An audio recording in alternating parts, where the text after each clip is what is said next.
Hi friends, എന്നത്തെ പോലെ ഇന്ന് ഞാൻ വന്നിട്ടുണ്ട് കേട്ടോ. ഇന്ന് ഞാൻ വന്നത് ഒരു ലെഹം റൈസ് ഉണ്ടാക്കാൻ വേണ്ടിയാണ്. ലെഹം റൈസ് എങ്ങനെയാണ് ഉണ്ടാക്കണതെന്ന് നമുക്ക് നോക്കിയാലോ. മട്ടനാണ് ഞാൻ എടുത്തിട്ടുള്ളത്. വലിയ വലിയ പീസുകളാക്കിയാണ് എടുത്തിട്ടുള്ളത്. കണ്ട, ഇതുപോലത്തെ വലിയ പീസാണ് എടുത്തിട്ടുള്ളത്. കണ്ടല്ലോ, ഇത് നമുക്കൊരു കുക്കറിലോട്ട് ഇട്ട് കൊടുക്കുകയാണ്. ഞാനൊരു കുക്കർ എടുത്തിട്ടുണ്ട്. ആ കുക്കറിലോട്ട് ഇട്ട് കൊടുക്കുന്നുണ്ട്. കുക്കറിൽ ഇട്ട് കൊടുത്ത് വെള്ളം ഒഴിച്ച് നമുക്ക് ഒന്ന് വേവിക്കാനായിട്ട് വെക്കാം. അതിനുശേഷം നമുക്ക് ഇത് റൈസ് ഉണ്ടാക്കി ഓവനിലാണ് ഇത് കളർ ചെയ്തെടുക്കണം. അപ്പം ഞാനിത് കുക്കറിലോട്ട് ഇട്ട് കൊടുത്തിട്ടുണ്ട്. കണ്ടല്ലോ, ഞാൻ കുക്കറെടുത്ത് കുക്കറിലോട്ട് ഇട്ട് കുക്കറിലേക്ക് ആവശ്യമായ വെള്ളം കൂടെ നമുക്കൊന്ന് ഒഴിച്ചു കൊടുത്ത് ഗ്യാസിലോട്ട് വെച്ച് കൊടുക്കാം. നമുക്ക് വേവാൻ ആവശ്യമായ വെള്ളം ഒഴിച്ചു കൊടുക്കണം. ആദ്യം ഇതിൻ്റെ വേസ്റ്റൊക്കെ ഒന്ന് കോരിയെടുക്കണം. വേസ്റ്റൊക്കെ കോരി കളഞ്ഞതിന് ശേഷം മാത്രമേ നമുക്ക് ഇതിൽ മസാലകൾ ചേർത്തിട്ട് വേവിക്കാൻ പറ്റുള്ളൂ. വേവിക്കാനായിട്ട് പോകാം. ഗ്യാസ് ഓണാക്കിയിട്ടുണ്ട്. കുക്കർ നമുക്ക് അടുപ്പിലോട്ട് വയ്ക്കാം. ബിസ്മില്ല. കുക്കർ അടുപ്പത്ത് വെച്ച് ഗ്യാസ് ഓണാക്കി കൊടുത്തിട്ടുണ്ട്. അതവിടെ ഇത് നല്ലതായിട്ട് തിളച്ച് വന്നതിന് ശേഷം നമുക്ക് ഇതിൽ ഡ്രൈ സ്പൈസീസൊക്കെ ചേർത്തിട്ട് നമുക്ക് അടച്ചു കൊടുക്കാം. ഇതാ കണ്ടു നോക്കിക്കേ, മട്ടൻ ഇവിടെ നല്ലതായിട്ട് തിളച്ച് കിട്ടിയിട്ടുണ്ട്. അതിൻ്റെ വേസ്റ്റ് എല്ലാം ഇതുപോലെ കോരിക്കളയണം. തിളച്ച് വരുമ്പോഴത്തേക്ക് ഇതിൻ്റെ വേസ്റ്റുകളുണ്ടല്ലോ, അതാദ്യം നമുക്ക് ഇതെല്ലാം കോരിക്കളയണം. കോരി കളഞ്ഞതിന് ശേഷം മാത്രം ഇത് വേവിക്കാനായിട്ട് ഓൾ സ്പൈസീസ് ഇട്ട് കൊടുക്കാം. ഞാനിവിടെ ഒരു 15 അല്ലി വെളുത്തുള്ളി എടുത്തിട്ടുണ്ട്, പട്ട എടുത്തിട്ടുണ്ട്, ഗ്രാമ്പു എടുത്തിട്ടുണ്ട്, ഉണക്ക മല്ലി എടുത്തിട്ടുണ്ട്, ഏലക്ക എടുത്തിട്ടുണ്ട്. ഇതാ കണ്ടു നോക്കി, ഈ സാധനങ്ങളെല്ലാം ഞാൻ അതിലോട്ട് ഇട്ട് കൊടുക്കുകയാണ്. ഇനി അടുത്തത് ഞാനൊരു 3 സവാള എടുത്തിട്ടുണ്ട്. കണ്ട, 3 സവാള വലിയ 2 കഷ്ണമായിട്ട് ഇരുന്ന് അതിലോട്ട് ഞാൻ ആഡ് ചെയ്ത് കൊടുക്കുന്നു. നോക്കിക്കേ. ഇനി അതിലോട്ട് നമുക്ക് ഉപ്പ് ഇട്ട് കൊടുക്കണം. ഞാൻ അതിലോട്ട് ഉപ്പ് ഇട്ട് കൊടുക്കുകയാണ്. കണ്ട, നമുക്ക് ആവശ്യത്തിനുള്ള ഉപ്പിട്ട് കൊടുക്കാം. ഞാനൊരു 3 ടീസ്പൂൺ ഉപ്പാണ് ഇതിലോട്ട് ചേർത്ത് കൊടുക്കുന്നത്. ബാക്കിയുള്ള നമുക്ക് വേണമെങ്കിൽ കൂടുതലും കുറവ് നമുക്ക് ചോറ്റിന് ഇടുമ്പം ചേർത്ത് കൊടുക്കാം. വെളുത്തുള്ളി അതിലോട്ട് ഞാൻ ആഡ് ചെയ്ത് കൊടുക്കുന്നു. ഇനി ഒരു കഷ്ണം ഇഞ്ചി ഇത് ചതച്ച് അതിലോട്ട് ഇട്ട് കൊടുക്കാം. ഇഞ്ചി ആണ്ട ഇതുപോലെ ഒന്ന് ചതച്ചിട്ട് കൈകൊണ്ട് ഒന്ന് വലിച്ച് അതിലോട്ട് ഇട്ട് കൊടുക്കാം. ഇട്ട് കൊടുത്ത് ഇത് ഇനി ഇളക്കി നല്ലപോലെ ഒന്ന് ഇളക്കി കൊടുക്കണം. ഇത് മസാലയൊക്കെ ഒന്ന് താത്ത് കൊടുക്കണം. അതിന് ശേഷം നമുക്ക് കുക്കർ മൂടി വെച്ച് വേവിക്കാനായിട്ട് ഒരു 2-3 വിസിൽ വരുന്നവരെ വയ്ക്കാം. ബിസ്മില്ല. കുക്കർ മൂടുകയാണ്. ഈ വെള്ളത്തിലാണ് നമ്മൾ ചോറുണ്ടാക്കുന്നത്. ഈ ഇറച്ചി വേവിക്കുന്ന വെള്ളത്തിലാണ് ചോറുണ്ടാക്കാൻ പോകുന്നത്. നമുക്കുള്ള മട്ടൻ റൈസ് ഉണ്ടല്ലോ, റൈസ് ഉണ്ടാക്കാനായിട്ട് പോവാം. കണ്ടല്ലോ, ഞാനിവിടെ എല്ലാം തയ്യാറാക്കി വെച്ചിട്ടുണ്ട്. റൈസ് ഉണ്ടാക്കാം. നമ്മളെ മട്ടൻ ഇവിടെ കിടന്ന് കുക്കറിൽ ചാടുന്നത് കാണുന്നുണ്ടല്ലോ. കുക്കറിലേക്ക് കിടന്ന് കുതിച്ച് കിടന്ന് ചാടുന്നു. അപ്പോൾ ആ നേരം കൊണ്ട്, അത് വെന്ത് വരുന്ന നേരം കൊണ്ട് നമുക്ക് ചോറുണ്ടാക്കാം. എണ്ണയും കൂടെ ഒഴിച്ചാണ് ഉണ്ടാക്കുന്ന. ഒരു 2 ടീസ്പൂൺ എണ്ണ ഞാൻ ഇതിലോട്ട് ഒഴിച്ച് കൊടുത്ത് പട്ട, ഏലക്ക, 2 മല്ലി, ഗ്രാമ്പു അതിലോട്ട് ഞാൻ ആഡ് ചെയ്ത് കൊടുത്തിട്ടുണ്ട്. ഒരു കഷ്ണം ഇഞ്ചി, ഒരു 5-6 അല്ലി വെളുത്തുള്ളി, വലിയ ഒരു സവാള കട്ട് ചെയ്തെടുത്തിട്ടുണ്ട്. സവാള ഇവിടെ തയ്യാറായി കിട്ടിയിട്ടുണ്ട്. 2 തക്കാളി എടുത്തിട്ട്, മീഡിയം തക്കാളിയാണ്, അതെടുത്ത് അതിലോട്ട് ഇട്ട് കൊടുക്കുന്നുണ്ട്. തക്കാളി ഇവിടെ തയ്യാറായി കിട്ടിയിട്ടുണ്ട്. കണ്ട, ഒരു മാജി ക്യൂബ് പൊട്ടിക്കുമ്പോൾ 2 പീസുണ്ട്. അതൊന്ന് പൊടിച്ചിട്ട് കൊടുക്കാം. ഞാൻ മച്ചുപൂസിൻ്റെ മസാലയാണ് എടുത്തിട്ടുള്ളത്. 1 ടീസ്പൂൺ എടുത്തിട്ടുണ്ട്. 1/2 ടീസ്പൂൺ മഞ്ഞൾപ്പൊടി, 1/2 ടീസ്പൂൺ വലിയ ജീരകം, 1/2 ടീസ്പൂൺ ചെറിയ ജീരകം, ഇത്രയും സാധനം സ്പൈസീസ് ഞാൻ എടുത്തിട്ടുണ്ട്. ഇത് ഇതിനകത്തോട്ടിട്ട് മട്ടൻ്റെ വെള്ളം ഒഴിച്ചാണ് ഈ ചോറ് ഞാൻ ഉണ്ടാക്കുന്നത്. മട്ടൻ കുക്കർ നമുക്ക് തണുത്തതിന് ശേഷം തുറന്നിട്ട് അതിൻ്റെ വെള്ളവും എടുത്ത് ഇതിലോട്ട് ഞാൻ ഒഴിച്ചു കൊടുക്കുന്നത്. നാരങ്ങയുടെ ജ്യൂസും കൂടെ ചേർത്ത് കൊടുക്കാം. ഒരു നാരങ്ങയുടെ ജ്യൂസ് ഇതിലോട്ട് ആഡ് ചെയ്ത് കൊടുക്കണം. കണ്ട, പിന്നെ ആവശ്യത്തിന് ഒരല്പം മല്ലിയിലയും കൂടെ ഞാൻ അതിലോട്ട് ആഡ് ചെയ്ത് കൊടുക്കുന്നു. ഇതിലോട്ട് കുറച്ച് മല്ലിയിലയും കൂടെ ഞാൻ അതിലോട്ട് ആഡ് ചെയ്ത് കൊടുത്തു. ഇനി നമുക്ക് മട്ടൻ്റെ വെള്ളം ഒഴിച്ചു കൊടുക്കണം. 1 മണിക്കൂർ 2 കപ്പ് അരി ഞാൻ വെള്ളത്തിലിട്ട് ഊറ്റി വെച്ചേക്കാണ് നമുക്ക് ഇതിലോട്ട് ഇടാൻ വേണ്ടി, ചോറ് വയ്ക്കാൻ വേണ്ടി. അപ്പം നിങ്ങൾ കണ്ടല്ലോ, നിങ്ങൾ ഇതുപോലെ ചെയ്ത് വെക്കണം. ഇവിടെ മസാല ഇവിടെ തയ്യാറായി കിട്ടിയിട്ടുണ്ട്.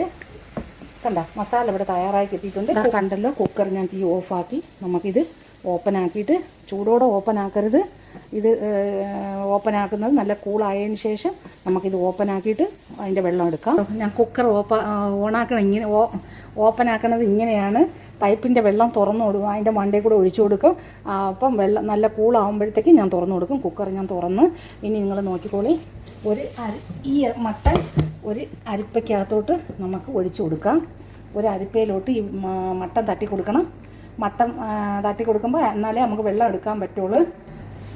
കണ്ടല്ലോ, മട്ടൻ ഞാൻ ഇതുപോലെ ഒരു അരിപ്പയ്ക്കകത്തോട്ട് തട്ടി കൊടുക്കുന്നു. കണ്ട, ബിസ്മില്ലാ. മട്ടനെല്ലാം നല്ലപോലെ വെന്ത് കിട്ടി. ഭയങ്കര പാടാണ് ഈ ചൂടോട് കൂടിയൊക്കെ ചെയ്യുന്നതേ. അപ്പോൾ എല്ലാവരും കയ്യൊന്നും വേവാതെ നല്ല ശ്രദ്ധിച്ച് വേണം ചെയ്യാനായിട്ട്. മട്ടൻ അടിപൊളിയായിട്ട് സോഫ്റ്റായി കിട്ടിയിട്ടുണ്ട്, നല്ല പൊളിയായിട്ട് കിട്ടിയിട്ടുണ്ട്. അതിൻ്റെ വെള്ളം നിങ്ങൾ കണ്ടല്ലോ. നമുക്ക് നേരെ പോകാം, ചോറ്റിലേക്ക് വെള്ളം ഒഴിച്ച് കൊടുക്കാം. കണ്ടോ, ഇതാ ആ മട്ടൻ്റെ വെള്ളം ഞാൻ ഇതിന് മസാലയിലോട്ട് ഒഴിച്ച് കൊടുക്കുകയാണ്. ഇത് വെച്ചാണ് നമ്മൾ ചോറുണ്ടാക്കുന്നത്. കണ്ടു നോക്കി. 1 കപ്പ് അരിക്ക് നിങ്ങൾ മച്ചുപൂസാണെങ്കിൽ നിങ്ങൾ ഉണ്ടാക്കണമെങ്കിൽ 1 കപ്പ് അരിക്ക് 2 കപ്പ് വെള്ളം ഒഴിക്കണം. അല്ലാതെ നിങ്ങൾ സാധാരണ ചോറുണ്ടാക്കണമെങ്കിൽ 1.25 അരിയുടെ അനുസരിച്ചാണ്. ചില അരിക്ക് വെള്ളം കുറവാണ്, ചില അരിക്ക് വെള്ളം കുറച്ച് കൂട്ടി വേണ്ടി വരും. അപ്പോൾ അതനുസരിച്ച് നിങ്ങൾ ചെയ്ത് കൊടുക്കണം. ഇത് നമുക്കിവിടെ ഒന്ന് മൂടി വയ്ക്കും. നമുക്ക് അരി ഇട്ട് കൊടുക്കാം. വെള്ളം ഇവിടെ തിളച്ച് കിട്ടിയിട്ടുണ്ട്. കണ്ട അരി ഞാൻ ഇവിടെ റെഡിയാക്കി വെച്ചിട്ടുണ്ട്. ഇതാ നമുക്ക് അതിലോട്ട് അരി ഇട്ട് കൊടുക്കാം. ഇതാ വെള്ളം ഇവിടെ നല്ലതായിട്ട് തിളച്ച് കിട്ടിയിട്ടുണ്ട്. അതിലോട്ട് അരി ആഡ് ചെയ്ത് കൊടുക്കാം. ബിസ്മില്ല. ഇതാ അരി അതിലോട്ട് തട്ടി കൊടുത്തിട്ട് കണക്കിന് വെള്ളമൊക്കെ ലെവൽ ചെയ്ത് ഉപ്പൊക്കെ നോക്കിയിട്ട് മൂടിയിടാം. 1 കപ്പ് അരിക്ക് നിങ്ങൾ അരി കുതിർത്തുന്ന കണക്കാണ് ഇരിക്കുന്നത്. തോനെ നേരം വെള്ളത്തിയിട്ട് അരിക്ക് വെള്ളം കുറച്ചൊഴിച്ചാൽ മതി. പക്ഷേ കുറച്ച് നേരമാണ് വെള്ളത്തിൽ നിങ്ങൾ അരിയിട്ട് കുതിർത്തെടുക്കണമെങ്കിൽ 2 കപ്പ് വെള്ളം 1 കപ്പ് അരിക്ക് 2 കപ്പ് വെള്ളം നിങ്ങൾ ഒഴിച്ച് കൊടുക്കണം കേട്ടോ. അടുത്തത് നമ്മൾ ചെയ്യാൻ പോകുന്നത് നമ്മൾ ലഹം കണ്ടല്ലോ. ഇവിടെ ലഹം ഞാൻ ഇതുപോലെ ഒരു ട്രേയിൽ വെച്ചിട്ടുണ്ട്. കുറച്ച് കുങ്കുമപ്പൂവും ഫുഡ് കളറും കൂടെ മഞ്ഞ കളറും കൂടെ ചേർത്ത് കലക്കിയതാണ്. അത് ഇതിൻ്റെ മുകളിലോട്ട് ഒരല്പം ഒന്ന് ബ്രഷ് ചെയ്ത് കൊടുക്കണം. ഒരു കളറിന് വേണ്ടിയാണ്. ഇതുപോലെ ഒരു കളറിന് വേണ്ടി നമുക്കിതൊന്ന് ബ്രഷ് ചെയ്ത് കൊടുക്കാം. നല്ല സോഫ്റ്റായിട്ട് നല്ല കളർ കിട്ടാൻ വേണ്ടിയാണ് ഇങ്ങനെ ചെയ്ത് കൊടുക്കുന്നത്. നല്ലൊരു മൊഞ്ചായിരിക്കും. കണ്ട ഇതുപോലെ അല്പം എണ്ണയും കൂടെ അതിലോട്ട് ഒഴിച്ച് കൊടുത്തിട്ട് നമുക്കിതൊന്ന് ഓവനിൽ വെക്കാനായിട്ട് പോകാം. ഇതിവിടെ ഇറച്ചി തയ്യാറായി കിട്ടിയിട്ടുണ്ട്. നമുക്കിത് ഓവനിൽ വെച്ച് ഒരു കളറാക്കി എടുക്കാം. നമ്മളെ ചോറൊന്ന് ഓപ്പനാക്കി കൊടുക്കാം. കണ്ട ഓപ്പനാക്കിയിട്ട് ജസ്റ്റ് ഒന്ന് ഇളക്കി കൊടുക്കണം. ഒന്ന് മറിച്ചിട്ട് കൊടുക്കണം. ഇതുപോലെ ഒന്ന് ഇളക്കിയിട്ട് കൊടുക്കണം.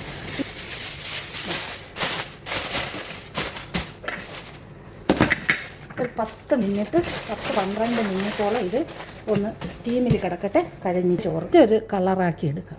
നിങ്ങൾ കണ്ടു നോക്കി. ഞാൻ ഓവനിലോട്ട് വെച്ചിട്ടുണ്ട്. ഓവൻ ചൂടാക്കി ഇട്ടാൽ ഒരു 5 മിനിറ്റ് മതി. 5 മിനിറ്റ് കൊണ്ട് നമുക്ക് കളറാക്കി പുറത്തെടുക്കാം. മക്കളെ, നമുക്ക് ലഹം റൈസ് നമുക്ക് സർവ് ചെയ്താലോ? നമുക്ക് തുറന്ന് നോക്കാം. ബിസ്മില്ല. എന്താ പാടായ നമുക്ക് തുറന്ന് നോക്കാം. ലഹം റൈസ് തയ്യാറായിട്ടുണ്ട്. നമുക്ക് ഇതിൽ തന്നെ അങ്ങ് സർവ് ചെയ്ത് കൊടുത്താലോ? ലഹം കൂടെ കാണിച്ചു തരാം. കണ്ടല്ലോ, ഇത് തന്നെ നമുക്കൊന്ന് അതിലോട്ട് തന്നെ സർവ് ചെയ്ത് കൊടുക്കാം കേട്ടോ. ഞാൻ ഇതിൻ്റെ മുകളിലോട്ട് നമ്മൾ ലഹം വെച്ച് കൊടുക്കുകയാണ്. ബിസ്മില്ല. ലഹം റൈസ് നിങ്ങൾക്ക് ഇനി ഇതിൻ്റെ മുകളിലോട്ട് നമുക്ക് ഒരേ പീസ് നാരങ്ങ വെച്ച് കൊടുക്കാം. ഇതുപോലെ നല്ല ഒരു മൊഞ്ചിന് വേണ്ടിയാണ് ചെയ്യുന്നത്. അപ്പോൾ പിന്നെ ഇതിൻ്റെ മുകളിലോട്ട് നമുക്ക് ഫ്രൈ ഒനിയോനാണ്. ഫ്രൈ ഒനിയോൻ ഇതിൻ്റെ മുകളിലോട്ട് കുറച്ച് ഫ്രൈ ഒനിയനും കൂടെ ആഡ് ചെയ്ത് കൊടുക്കാം. ഞാൻ ഫ്രൈ ഒനിയൻ നിങ്ങളെ കാണിച്ചു തന്നില്ല. എല്ലാവർക്കും അറിയത്തക്ക ഒരു കാര്യമാണ് ഫ്രൈ ഒനിയൻ ചെയ്യാൻ. അപ്പോൾ അതുകൊണ്ട് ഞാൻ അത് ചെയ്തിട്ടില്ല. നിങ്ങളെ പിച്ച് കാണിച്ചു തരണം. എത്ര സോഫ്റ്റ് നിങ്ങൾ നോക്കിക്കാൻ. ഇതാണ് അതിൻ്റെ പരുവം. നോക്കി എന്താ സോഫ്റ്റ് നോക്കിക്കാണി ഇറച്ചി. കണ്ട ഇത് ഞാൻ കഴിക്കട്ടെ മക്കളെ. ബിസ്മില്ല. ലഹം റൈസ് എല്ലാവരും നിങ്ങൾ തയ്യാറാക്കി നോക്കണം. തയ്യാറാക്കി നോക്കിയിട്ട് ഇതിൻ്റെ ഫീഡ്ബാക്ക് അറിയിക്കണം. സബ്സ്ക്രൈബ് ചെയ്യണം, സപ്പോർട്ട് ചെയ്യണം. ഇഷ്ടപ്പെട്ട നിങ്ങളെ ഫാമിലിക്കും ഫ്രണ്ട്സിനും കൂടി ഷെയർ ചെയ്ത് കൊടുത്ത് സപ്പോർട്ട് ചെയ്യണേ. Thank you for watching.